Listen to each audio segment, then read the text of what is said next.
And what's up, everybody, and welcome back to Coast Gridiron Football Podcast. NFL and CFL draft week is officially over. The NFL draft wrapped up last weekend with teams kind of finalizing their rosters. Obviously, there'll be the fourth and fifth waves of free agency, kind of those vets that maybe will sign with teams. But for the most part, teams are kind of set with their rosters now in the NFL. Moving into the CFL with the CFL draft ending last weekend as well. Rookies will report to camp here next week, if I'm not mistaken, and vets will report in a couple weeks, and then preseason games are around the corner in a few weeks, and CFL football will be here before we know it. So, with that being said, the CFL draft wrapping up, I wanted to get a special guest on here for the CFL, and then myself being a Lions fan, I wanted to kind of maybe my bias being a little showing a little bit there, but I wanted to get the ninth overall selection in the 2023 CFL draft, Francis Bemiy, onto the podcast. Francis, how you doing this morning? Thanks for joining me. I'm doing great. Thanks for having me.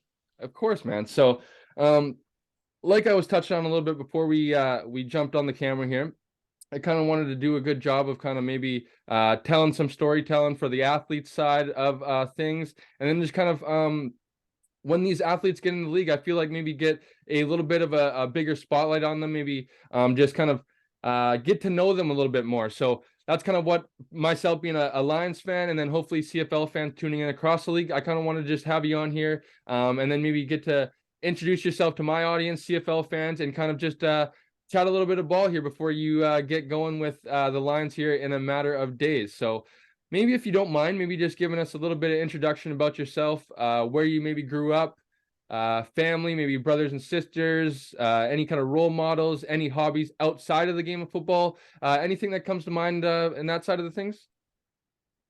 Oh, okay, so just for a little introduction, Francis Bemiy Jr. I'm from Montreal, born and raised in Montreal, grew up on the West Island of Montreal, so the English part of Montreal, and then played football when in the ninth grade, I believe. Yeah, ninth grade, started playing football in ninth grade. And then after my sophomore year of high school, I decided to ultimately go play football in California. So I played it for 2 years, and from California, I got recruited to play at Southern Utah. And I played it for 5 years. And any hobbies I have outside of football, I'm pretty much a homebody. Like being in Utah, I kind of explored the outdoors a little bit, but I'm mainly a homebody. So yeah. And I have two sisters. I have a little sister and an older sister. So Awesome, man. So before we deep dive a little bit more into the football side of things, how has the past, I guess maybe 5 or so days for you been? Being drafted last Tuesday, I think it was. So less than a week ago. Kind of how is the how has it set in for you yet? I'm sure, have you been able to maybe not celebrate too hard, but have you been able to kind of enjoy it maybe with some family, some friends? How has the last week for you been now that you've kind of realized the maybe a dream of yours of kind of you're a professional football player now? yeah, it's been a really, I wouldn't say too hectic, but just like, like honestly, like, I've been watching league since I was a little kid, and ultimately kind of, being drafted is kind of like the start of something new. And it's pretty much a dream come true to me. So hasn't truly set in yet. It still feels like a dream kind of, but no, I think once I get there is really gonna settle in for me. But it hasn't truly settled in for me yet. But yeah, it's been a while. A lot of people reaching out and all that. So I'm just trying to, stay focused on the main goal and trying to make the most out of this opportunity that was given to me. I was gonna say, I would imagine, as soon as you kind of step foot on that airplane, it'll kind of feel real. Like, oh, here it begins, man. My professional career that I've been working for, I've been dreaming for, I'm sure, for a long time. So, congratulations, Francis. I'm excited to have you on the BC Lions here in my home province. Excited to watch you play for the team for many years, hopefully to come. So, jumping into things, maybe let's start. You said that you started playing football in the ninth grade. So maybe just start us out with, were you a multi-sport athlete? I think that's really important for someone that myself grew up playing a few other sports, basketball, a little bit of soccer growing up.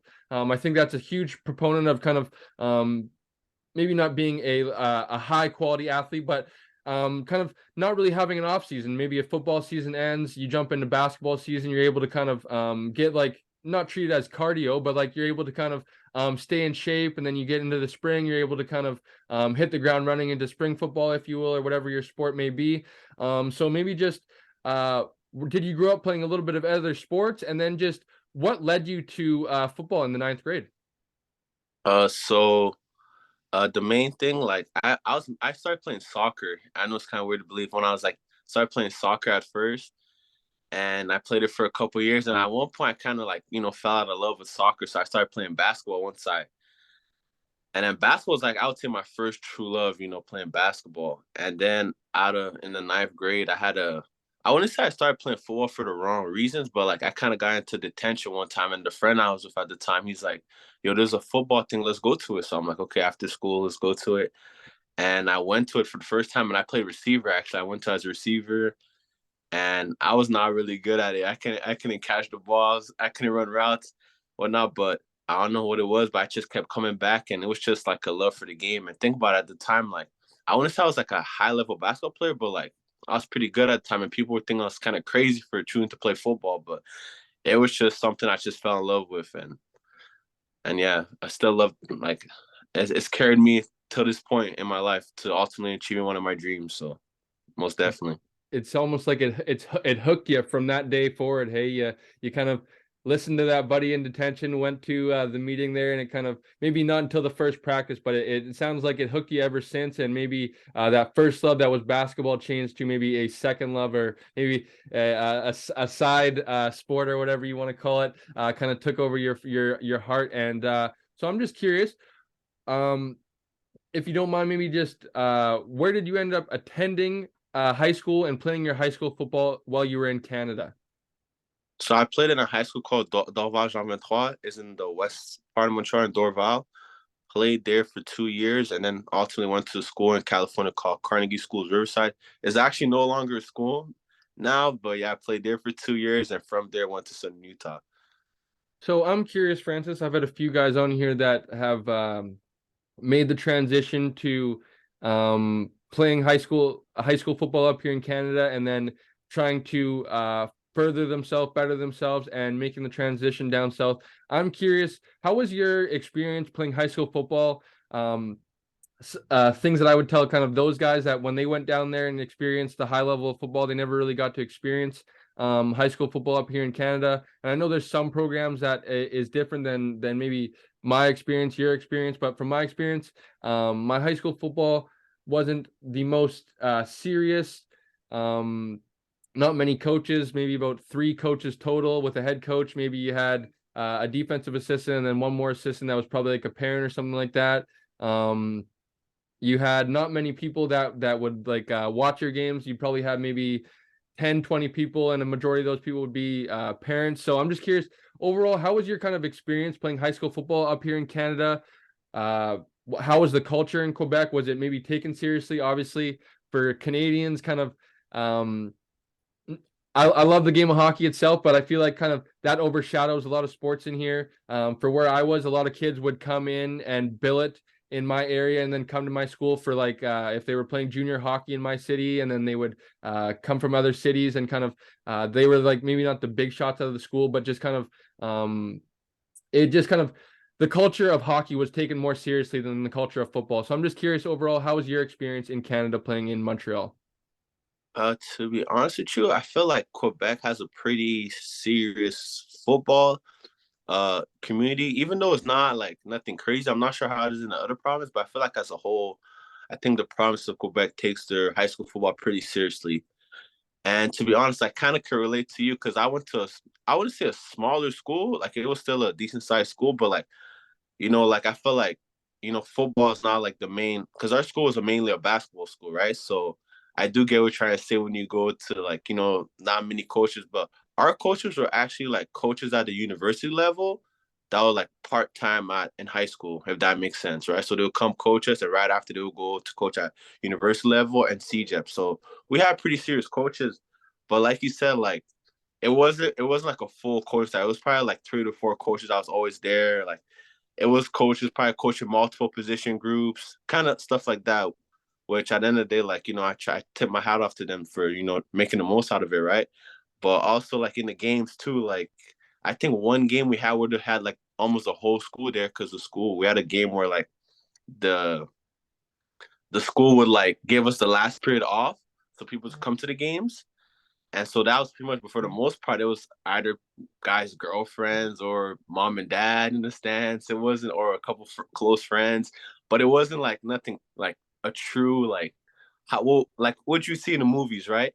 But once I went to California, it was like that. Like the whole school would actually come to the games. Like the whole school come to the game. It was actually like it was actually taken like a lot more serious. Like we actually had like a student section. Like it was, even though I went to a smaller school, like you could still tell like the student body was really invested in the football team. Which when I was in Montreal playing, it wasn't.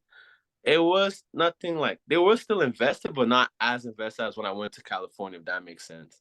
Absolutely. I hear you on the I definitely remember a few games they'd let the school out for last period of the game. Say school ended at maybe 1:30. Last period was 12:30 to 1:30 or whatever. They let the school out. But the always depressing part for us, I'm not sure if it was similar for you guys, as soon as that bell rang for people to leave school at 1:30, the field was just completely empty again. So it was a little bit depressing, but it was a little bit cool to kind of have the school out there for maybe three quarters, at least a half of the game, and kind of like you said, kind of feel Now, like you are in the movies of like kind of those high school movies that you see of the band playing in the student section, everybody out from school. So I was just curious and interested to hear about kind of your next transition. So I'm curious, how did kind of the opportunity come about? Did you go out and try to reach it yourself? Was maybe it dropped upon your doorstep? Kind of how was the opportunity for you to go down south and play high school football down there brought into you? so actually, like I knew I was true with a trainer at the time, and he knew someone that was coaching out there, and they kind of like did everything for me, so I didn't really have to do much. Honestly, I just had to make sure I had good grades, pass my class, and book the flight. So it's mainly the trainer I had at the time that I knew someone out there, and they kind of set everything up for me, like with the school and the whole visa situation. So I didn't really have to do much. Honestly, it was just mainly a coach I had at the time that kind of helped me throughout the whole process. That's awesome, man. That's I kind of I've heard that a few times. I'm not sure if you're familiar with Michael O'Connor. I had him on the podcast, and he kind of had a similar story of kind of a coach, a mentor that he had that kind of helped him along the way, helped him along the process, and was a big mentor of his, like I kind of said, and just helped him navigate through those doors and find the right process of him. He played his football, I believe, in Ottawa, if I'm not mistaken, and then found a path down in Tennessee, and then down in Florida. So, what was the name of the school that no longer exists? And kind of, can you maybe just take us inside your experience playing football in California? And was that when you finally when did you finally transition to playing defensive? Did you always play defensive end? Were you playing linebacker early, or kind of maybe take us through that transitioning point of going down south, and what school did you attend down in California? So the school I attended was a Carnegie Schools Riverside. It was a Christian, I think they called it a Christian prep school, a Christian chartered prep school. And yeah, so it was honestly, it was a good experience. It was a pretty small school. I would say that probably like the total student range was probably like 400 to 500 students ish, but it wasn't too big. And the experience, it was pretty good. So I went there 2 years. And the first year I'd play running back and linebacker, but I was a lot smaller at the time. I was probably like 200 pounds, probably barely. I wasn't this big at the time. I was tall, but I was really really skinny at the time. But yeah, I was playing running back and I was playing linebacker, and the experience was really fun. Like the homecoming, I remember homecoming was super fun. Senior nights was super fun. Like it's just like every game had like a kind of team. Which when I played in Montreal, like it was just like a regular game. Like there's nothing, no hype to it. Most of the games we would have no music in the pregame, which would be like the answer would just be that.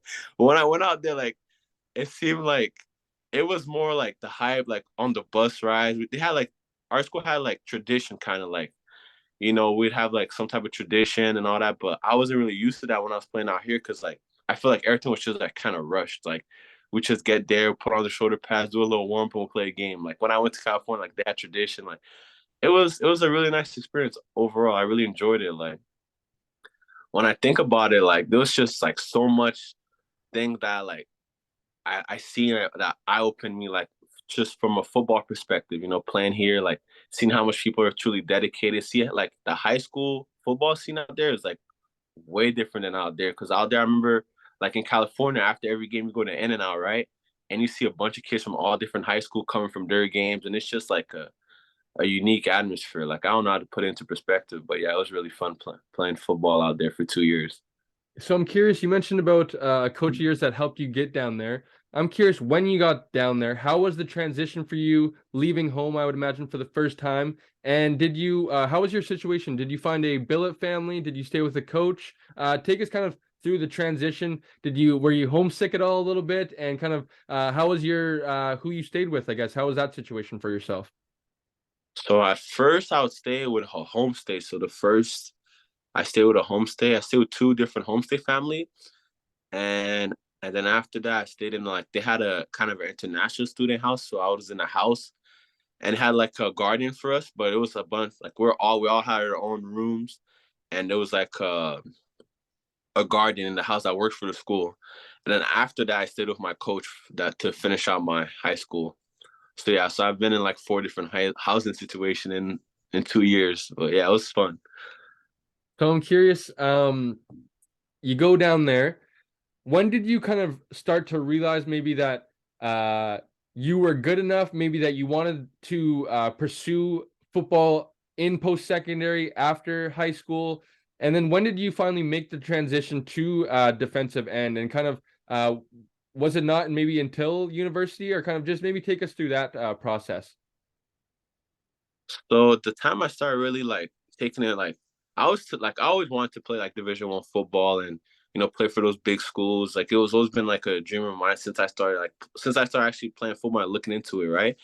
But the one time I really was when I would go to camps the summer before my senior year, and I was getting like a couple of attention, got a couple of offers, and I'm like, okay, like damn, this is something that's really doable, like if I really, focus on this and really like work hard, like I could actually, play Division 1. So I would say the summer going into my senior year, I got a couple of offers, and definitely that really, gave me the confidence I needed to like, keep like to make me work harder and like stay focused.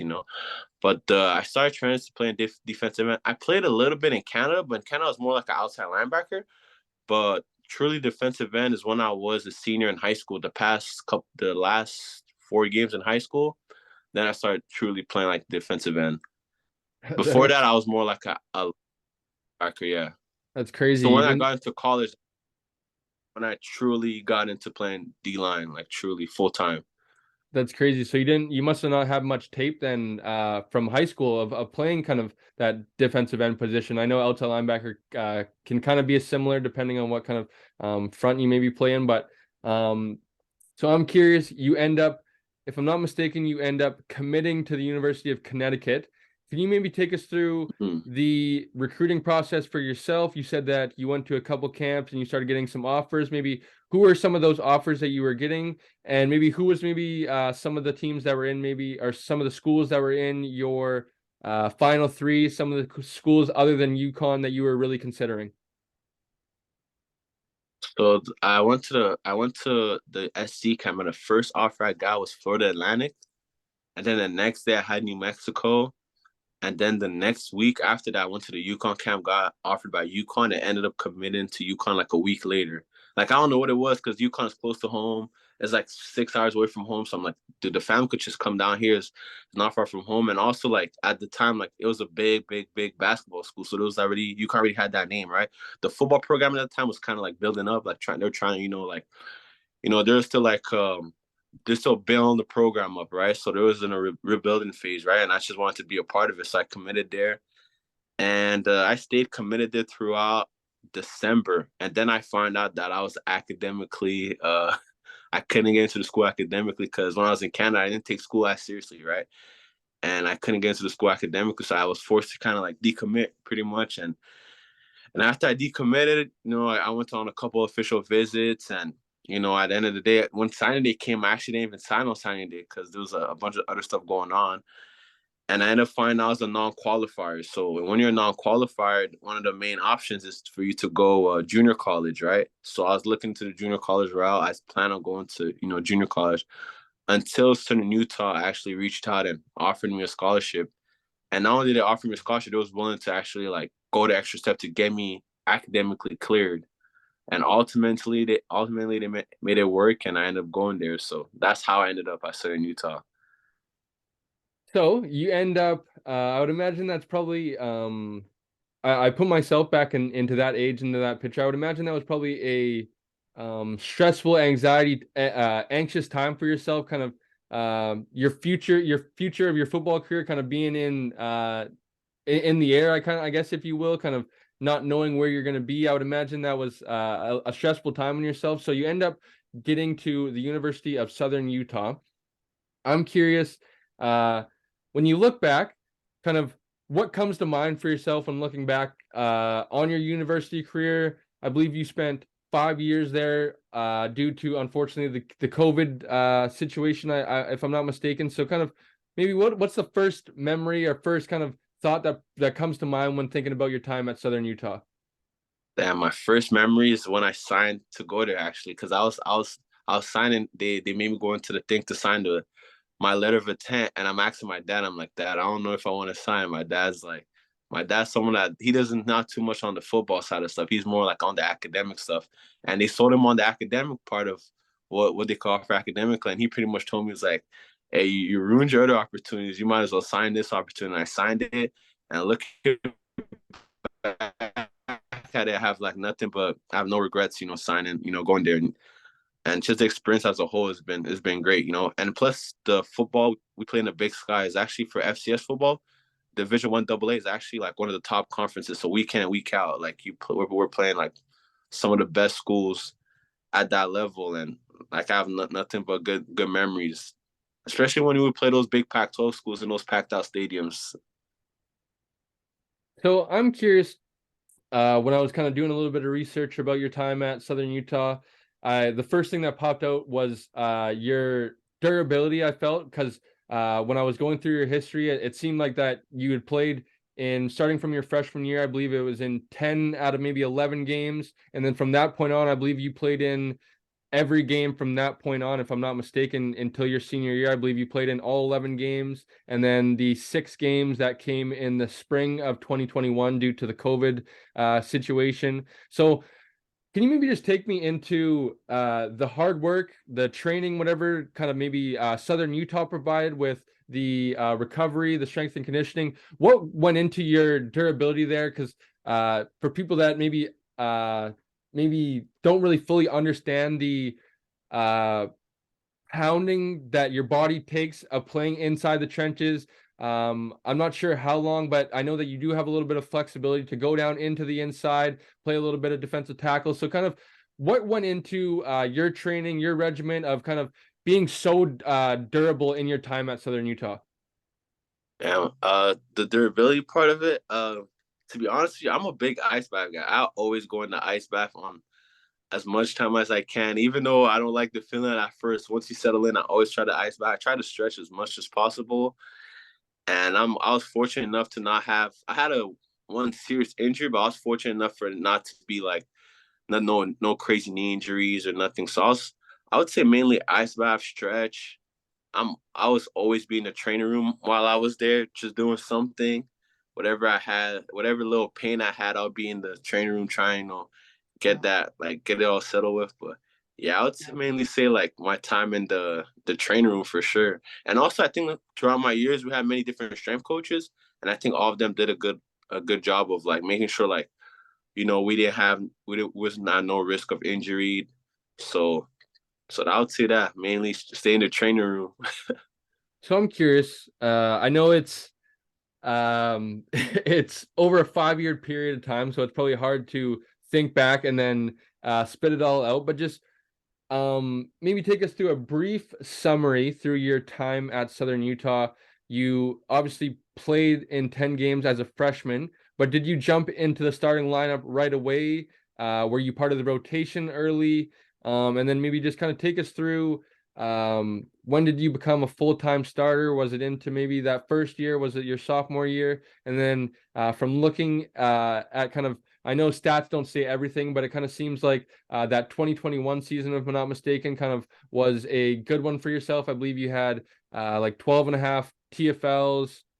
I have it here: 4 sacks, forced fumble recovery. Kind of just maybe take us through a brief summary of your time at Southern Utah in terms of maybe your production. I know, like I said, that you played in all 11 games, but kind of when did you fully become a starter, and kind of how was maybe your time in terms of playing on the field throughout your career at Southern Utah?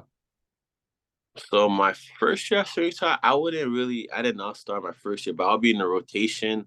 They would put me in certain packages, and I'll be in the rotation. So I did not start my first year, but I was fortunate enough to actually contribute to the team. So I think, yeah, like you said, I played in 10 games out of 11 games. And then my sophomore year is when I kind of made a jump in my game. So I would say that was actually a crucial year, I would say, in my development as a player, because that year I was a backup, but towards the middle of the season, there's injuries, unfortunately. And as a backup, I was kind of like forced into to play. So even though at times I didn't think I was ready to play, I was kind of forced into the situation, right? And I had to, grow up and make the most out of it, right? So my sophomore, I think I started like half the game that year. And going into the COVID year, that's the first time I would have been a full-time starter, but COVID ended up pushing the season into the spring. So 2021 was the first time I was a full-time starter. So And then, sorry, Francis, take me through that.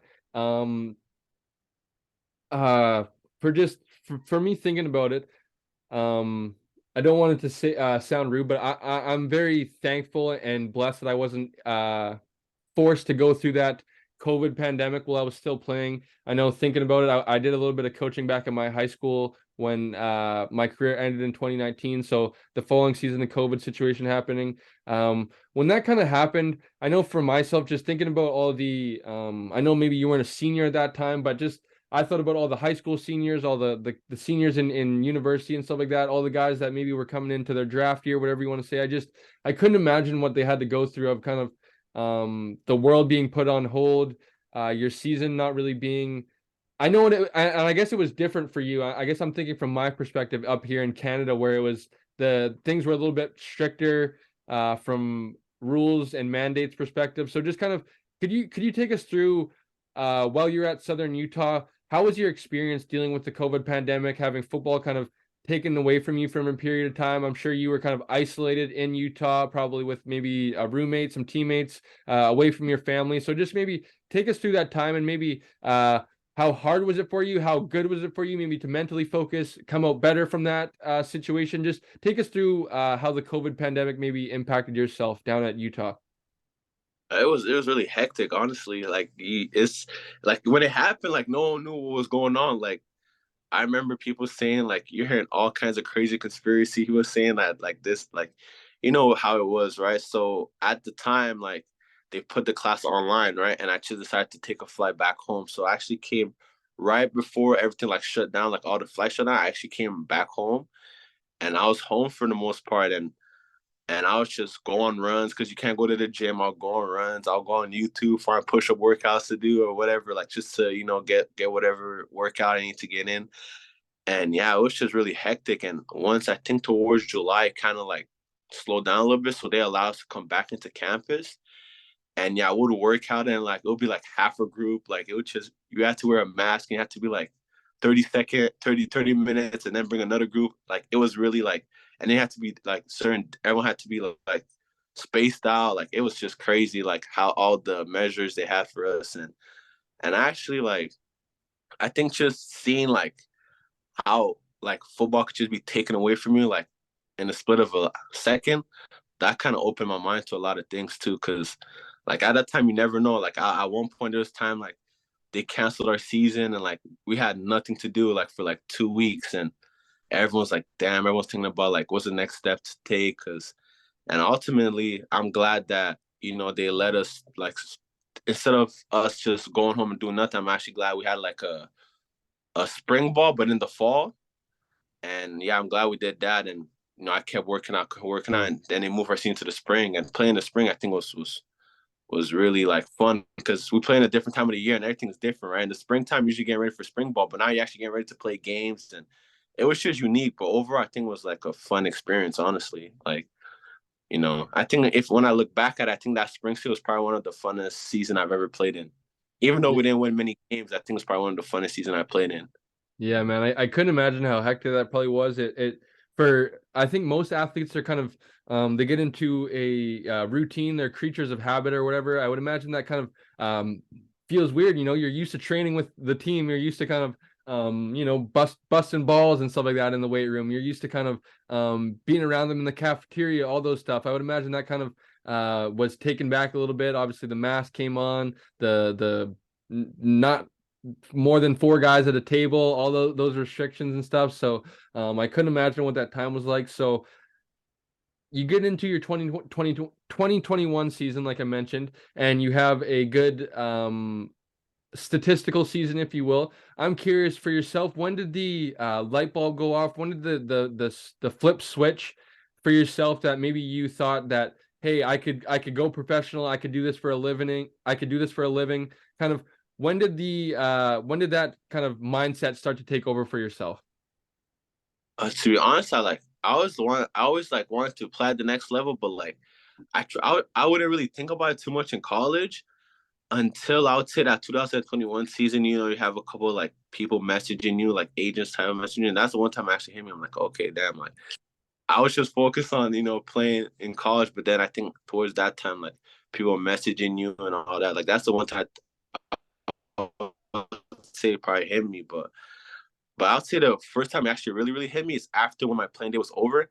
And, I got the email saying I was invited to the combine. That's the first time when it actually hit me. I'm like, damn, like the college stuff is gone. Like this, I'm kind of entering like that professional realm once I got invited to the combine.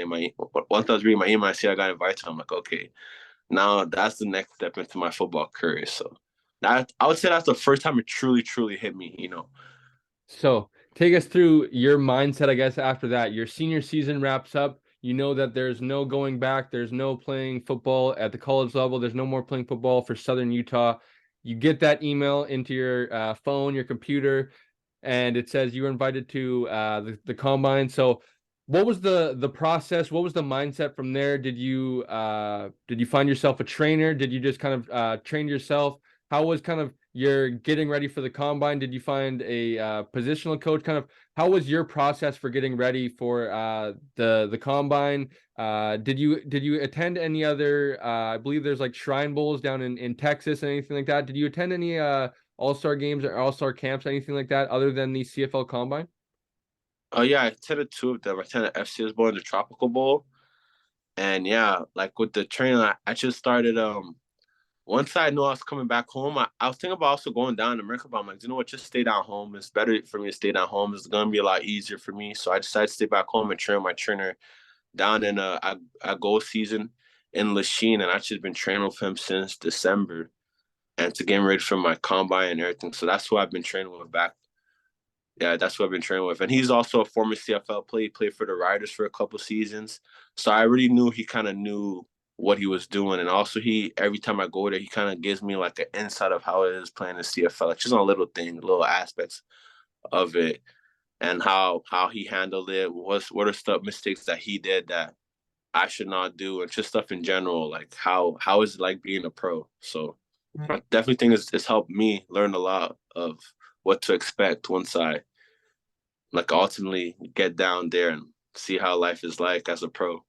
Yes. So obviously coming back up north, you you would have probably played, I guess, Canadian rules back in Montreal when your early days of playing football, but going down south from there on, you probably played all American rules. So I'm curious. I guess question number one would be, how was the CFL Combine for yourself? I know this year, not too sure if you're familiar with the format kind of changing to a longer process. I believe you guys had like 4 or 5 days, other than testing, where you were able to kind of learn a scheme, learn a playbook or whatever. take it to the field where you're able to kind of do those one-on-ones, team setting, and then the 12-on-12, all that stuff. So how was the CFL Combine for yourself? I remember certain Marshall Ferguson, if I'm not mistaken, raving about you on his podcast about you having a good one-on-one period for that week. So I'm just curious how did you think you did during that CFL Combine week? And then just how was the transition for coming back up here to Canada, playing the Canadian game rules, being a yard off the ball, the field being a little bit wider, longer, all those sort of things. So how was the CFL Combine for yourself? And then how was getting ready and transitioning to play the Canadian game again for yourself? So one thing that's actually weird is like when I played out here, right? When I was in high school, the D lineman didn't play a yard off the ball. We played like the American rules. So the D line played the American rules, and we played with 4 downs, which is way different than what you see at the university level and at the CFL level. So when I went to the combine, it was the first time me being a yard off the ball. So yeah, so I had to kind of get adjusted to that. Like, but me and my trainer worked on it, but that was the first time me actually doing get some live reps of me off the ball. So yeah, that was kind of a transition for me.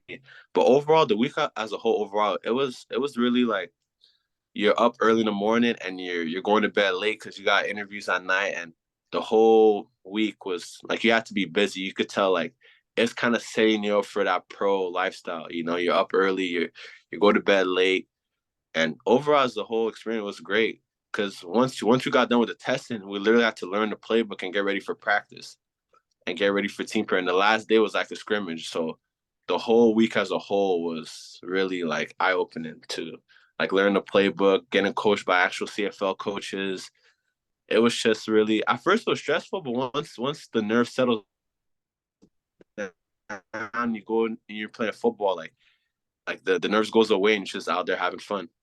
I know this is skeptical or it's like cliche question, I feel like, but I'm curious, do they really what questions I guess did you get in your interview process? Did they kind of is there no limits? Like, do they ask you about maybe like, hey, what happened with your time at University of Connecticut and why did you decommit and stuff like that? Like, did they kind of pick and prod and stuff like that? And maybe was there any off the wall unique questions that you heard throughout your CFL interview process?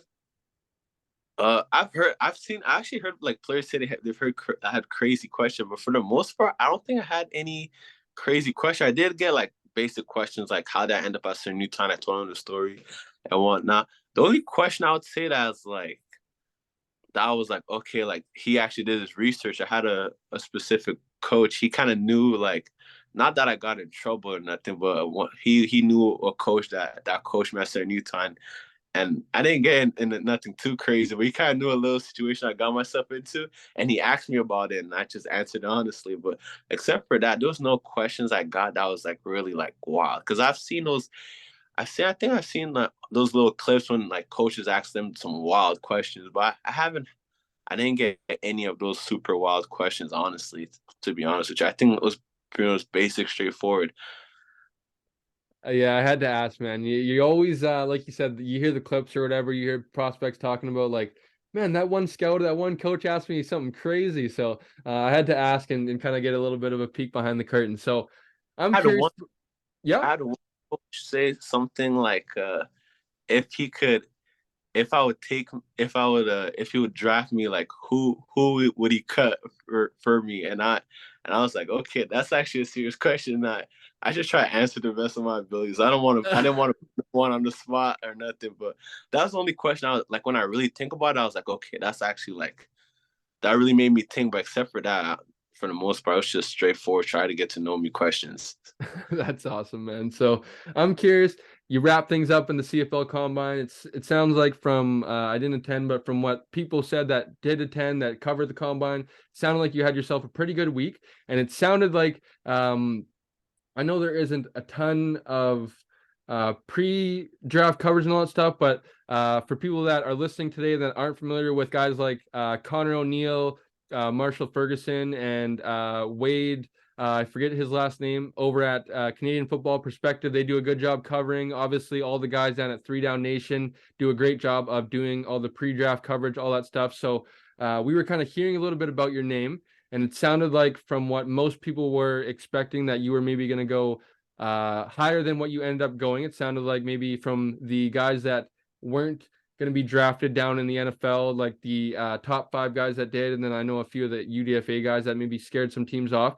It sounded like that potentially your name would be called early in the CFL draft. So I'm curious, one, I guess, was there any other NFL opportunities for yourself? And then kind of how was it for you leading up to the draft this past Tuesday? Were there nerves? Were there excitement? Both? Just kind of how exciting was it for you to kind of lead up to draft week and kind of all the excitement that comes with that? Yeah, so I was tuning in. I was hoping to get like a little something, mini camp or something, but unfortunately I didn't. But for the draft, like I wouldn't say I was nervous because the only thing I didn't like about the whole process, like you don't know where you're gonna end up, right? So you kind of like I could end up being playing at home. I could end up being playing anywhere, right? So you really don't know. So I'll say the most thing is like the nerves, right? You're like, damn, where will I end up? Like, and also like that. And if you would have told me the day of or before that I would end up in Vancouver, I probably wouldn't have believed you. But I guess we're here. But yeah, I wouldn't say I wasn't no crazy nerve. It was just the like you don't know where you're ending up. Like you're anxious to see where the chips are gonna fall. That was the main thing I would say It, about the it, whole. it's like the good butterflies. You're like you said, you're anxious, you're not nervous by any means, but you're like excited. You got those little bit of maybe the pregame butterflies in your tummy, it's not worried or scared or anything like that. You're just excited to get the game going. It's excited to kind of get the maybe first hit, first tackle, whatever position you may play, but just kind of a little bit of those butterflies. So you end up, like I mentioned, getting drafted. For me, I was happy you fell all the way down to the end of the first round, 9th overall in the first round to the BC Lions. So you come into the CFL with a little bit of a connection with obviously growing up being a CFL fan. I feel like for people that are maybe our age, early 20s, mid 20s, it's kind of a dying breed for kids that are our age that maybe grew up being CFL fans, and then even are still kind of involved watching the CFL. I feel like a good majority of the kind of diehards, the guys that watch the CFL, people that watch the CFL are a little bit older of an older generation. So I feel like we kind of need to have more people like us that were involved at an early age, like tuning into CFL games just as much as watching NFL games. So I'm curious for yourself, being drafted to BC, you come into BC with a little bit of connection, obviously with the Montreal, being a Montreal fan, with John Bowman will be your positional coach now. I saw that you said in your 3-down interview that your favorite players were guys like AC, Anthony Calvillo, and SJ Green. So if I'm not mistaken, now you will be eventually going against guys like AC, kind of because AC will be an offensive coordinator in Montreal, if I'm not mistaken. So how does that kind of, how exciting for you is that to have a little bit of a connection? I guess I didn't even touch on the little bit of a connection that you have with the 2 other Canadian defensive ends that are in the D-line room with, I know that you said that Matthew Betts was the guy that you know of and that you've heard of. His name is kind of a little bit bigger in Quebec, if I'm not mistaken. And then David Menard as well. So kind of how cool is it for yourself to have some of those connections, be walking into a D-line room with a guy like John Bowman, and then eventually when you do play the Owls, when you return home, I'm sure that'll be a packed game for yourself, a lot of tickets that you'll have to kind of buy for the family, and then kind of realizing that, hey, Anthony Calvillo is preparing for me this game this week. So just kind of how cool is that for you to have a little bit of connections walking into the CFL for yourself? Oh, it's definitely like huge, like just knowing the whole history behind it, like a little bit of history behind the league. That like it's actually crazy that like look at it like 10 years back, I was a kid watching on TV, and now I'm actually the kid on TV now. But no, it's been a crazy. When I really think about it, like it's been like a crazy road to this point. And like you said, like those 2 other players, like I've never met them personally, but I've heard of them, especially Matthew Betts is like they're like he was a big name out here for a while. But and also I know one of I played high school for a kid that that he played with at Laval. So yeah, so those I look forward to actually meeting those two players. But like you said, like, I used to watch, Bowman do his thing, and now he's actually gonna be coaching me. So that's definitely gonna be like a crazy experience, and I'm really looking forward to it. I think that'll be good for you too, man. I think the room's really well built. I think with a guy that's been there, done that in Bowman. A guy like Ryan Phillips, I'm not too sure if you're familiar with him. He was around during those days, 2010, 2011, BC Lions. He played a little bit of field corner and stuff like that. Now he'll be your defensive coordinator. I think that side of the ball, that group will kind of really gel well. There's some Canadians in there. You got a guy like Sean Lemon coming over. That's a CFL vet, been there, done that as well. I'm very, very excited to see you guys work. So I'm curious for yourself, kind of maybe just if you wouldn't mind maybe explaining, introducing to the fans, maybe just kind of in your mind, how you see yourself playing the game. I know that you have a little bit of flexibility. You said on that 3 down interview that you enjoy kind of that physicality, that contact, that maybe lack of space of playing down there on the inside. So maybe just if you could give us a brief introduction into kind of what you expect to bring to BC and kind of how you see your game and what you bring to the field. Oh man, if I had to bring anything at the end of the day, like I want to, work hard for anything that's given. That's one thing that I want to do is just work hard for anything. I don't want that to be given to me. So when I get there, I'll just try to work as hard as I can, let the chips fall where they fall. And if there's anything that the fans could expect from me, someone that's extremely passionate, that loves what he does, plays hard, give it everything I got, because I truly, truly, truly love playing this game. And like I said, I could put a little bit of both. I'm not sure where I'll be playing once I get there, but wherever it is, that's one thing that the fans never gonna have to worry is like how much I'll be out there working as hard as I can, try and make as much plays as I can. And yeah, that's one thing that the fans could definitely expect from me. I think that's a good piece too. That I think that's why you're going to fit perfectly in here with guys on the edge like a Menard, like a Betts, like a Sean Lemon that I'm sure is going to get into a rotation. You have those two guys on the edge that are Canadian, yourself that's Canadian, guys like Nathan Cherry, Riley Pickett, five really, in my opinion, I know that's a little bit biased, but good Canadians that can give you valuable snaps, that can be a really, really lethal rotation in the CFL. So I guess kind of this is, I guess, just maybe a little bit of a nuanced question for yourself, kind of, I guess, and a two-part question. One, what are maybe some of the differences in your mind that kind of maybe you're excited to get to play with, going from CFL to NFL rules of the yard off the ball, one extra guy on the field, just kind of with maybe just like the like your burst is maybe more important, of maybe not being with a yard, not being so hesitant, being like, I guess, eating up that ground opposed to kind of letting the offensive lineman eat up that 1 yard and maybe get some ground. So, and then as well as kind of maybe just the nuance of playing maybe inside opposed to outside, and kind of what you maybe enjoy from that aspect of playing, being, I guess, being able to play both D tackle and defensive end. With the yard, you really gotta make sure like you're coming off the ball, and everything's like an extra step. So like whatever I did down throughout college, I'll have to do it here in the CFL, but I have to do it at an extra step, if that makes sense. So that's definitely something I'm gonna need to try to learn to adjust. At the combine, it was the first time me doing it, and I felt like a lot of times I was not probably on some of the reps. I felt like I was too hesitant, and that's definitely something I need to work on. Just coming off the ball, being confident, knowing what I want to do, and ultimately just executing what I need to do. And you talked about playing inside. Inside, I feel with the yard, you probably got a little more room with the yard, but your move still needs to be effective, and you can't. So yeah, that's definitely something I'm looking forward to ultimately once I get there to actually work on. Working on my moves, working on getting off the ball, not hesitating, and making plays ultimately.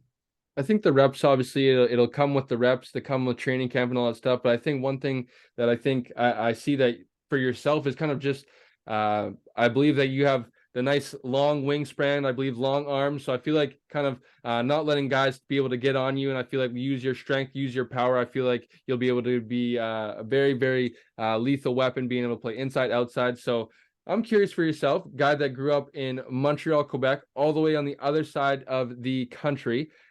Are you excited? What have you heard about the province of BC, Vancouver? Is there any kind of sightseeing you already have your eyes on? Just maybe, how excited are you to start your life out here on the West Coast? I know CFL contracts aren't long-term by any means, but just for the next 2 years, I would imagine you'll probably call Vancouver home, and hopefully for many years to come. So just how excited are you to come out here and really kind of for the first time get to see the West Coast and how beautiful it is out here? Oh man, I heard Whistler somewhere that I have to go out and see. But if anything, I heard nothing but good things about Vancouver. I heard how it does not snow out there. There's little to no snow. But it rains a lot, which I don't mind. I don't mind the rain. And I've heard nothing but good things about Vancouver. I've heard one bad thing, and so I definitely have to go see Whistler for sure. And I just want to see how the culture is out there on the East Coast. The culture is a lot different. I'm sure a lot different than how it is on the West Coast. And I'm just looking forward to seeing how things is, seeing how people, the way of life out there, how people live, and how I could fit in all in that lifestyle.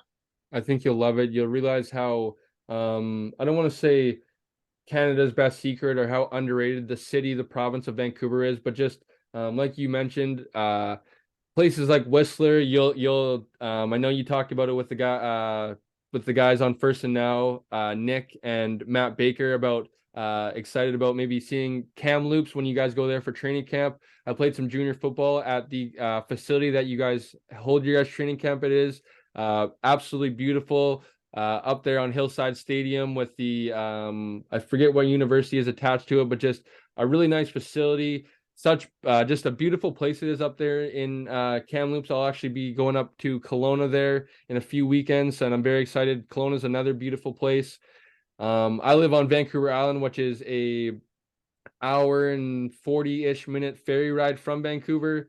Also another, maybe if you've heard of a place like Tofino, another beautiful destination to come see. Definitely get out, man. Like you touched on your experience in Utah, kind of maybe the outdoors and getting outside. I would definitely get out and see some places in and around Vancouver and the beautiful province of BC, because I think that'll be just one of the things that kind of you realize of how beautiful it is, how nice the people are here, and just the many things that you can do out here. So my final question for you here is, you will be finally transitioning. Like you said, I feel like you said that you it won't feel kind of maybe real until you get out here. I believe you guys report to camp on the 10th, and you will be coming out here, I'm sure, in a matter of days. How just maybe, what are the feelings, what are the emotions for yourself of kind of maybe preparing to say goodbye to your family and finally kind of, I know you have some experience of being out on your own, but just kind of finally really diving into your professional career, being able to kind of, whether you get a place with teammates, be by yourself, or just kind of how excited, what do you have any plans yet? Just kind of, what's your kind of overall just excitement level to kind of get out here and just begin your career? I'd say definitely extremely excited. I think I have one of her friends that said like on the call when Coach Campbell called me, I don't look excited, I look kind of disappointed, but no, I was actually extremely excited. But yeah, most definitely really excited, and like I would say like when I get there, I would just like try just to be myself, try not to just be myself, let everything fall the way they fall, and just like explore. I've never been out there, so I'm definitely looking forward to seeing like what the city got to offer, and just I don't know, try whatever opportunity comes on and make the most out of it. So I'm not trying to like say like, oh, I need to do this, do that, do that. I'm just letting it. Just I'm gonna go there, live my life, see how things are, and I'm sure I'm gonna have a good time doing it. So most definitely looking forward to getting out there. Let it come natural. I think that's the best way for sure. And not kind of set expectations, and then if you don't meet those expectations, you feel like it was a failure. So I think that's the best way, is just kind of let it come naturally, let it flow, and just kind of be yourself, like you said. And I think you'll realize that this is a tight group, and I think you'll fit really well. So Francis, really appreciate you for hopping on the pod this morning, joining me, talking a little bit about football, talking a bit about your career path in the game of football, and just kind of introducing yourself to me and my audience, and then hopefully some Lions fans, some CFL fans that are listening. So closing out the podcast here, maybe anything that maybe you want to close out with? Maybe where can the people find you? Do you have anything going on? And maybe just maybe a teaser to get maybe the people out here to BC. Single game tickets went on sale yesterday. I did indeed pick some tickets up for the home opener on June 17th. Excited for that one. So just maybe anything you want to close out with, maybe where the people can find you, anything you got going on, and just anything you want to close out with. Oh man, I'll just say first and foremost, I want to thank you for bringing me onto the podcast. And if you for social media, my social media handle for Instagram is Francis Bemiy Jr. So FrancisBemiy_JR_91. And on Twitter, I believe is the same. I believe it's just Francis Bemiy Jr. It's just my name spelled out. And yeah, like I said, like I don't really have much going on. I don't have no podcast, no clothing line, no nothing. But definitely looking forward to eventually down the line, probably starting something. I'm not sure what avenue it is going to be in, but definitely down the line trying to, start something. So definitely tune in for that. And except for that, I don't have nothing else to say. That's about it. Stay tuned, people. So, like I said, Francis, I know it's probably been a hectic few last days. I'm sure kind of celebrating with family, getting a bunch of texts. One of them was from me. So I appreciate you taking the time for someone that you had no idea who was popping up into your phone and kind of being willing to jump on here, talk some football, be open and share your story, share your journey, and just kind of have a good time talking football. So I'm really excited to keep my ear out and listen to guys that I'm sure you'll meet, guys that cover the team like Julio Caravetta, Bob Marjanovic, all those great guys. I'm interested and looking forward to hearing great things about you performing at camp in the coming days, coming weeks here. And then definitely looking forward to seeing you in the lineup, hopefully this season, and what you can do for the Lions. So like I said, man, thank you for joining us. I really appreciate it. Lions fans, get excited because Francis will do big things for the Lions here in coming years and hopefully this season. So with that being said, that was another episode of Coast to Coast Gridiron. I appreciate everyone for tuning in today. Please be sure to like, comment, subscribe, and we'll catch you guys on the next episode of Coast to Coast Gridiron.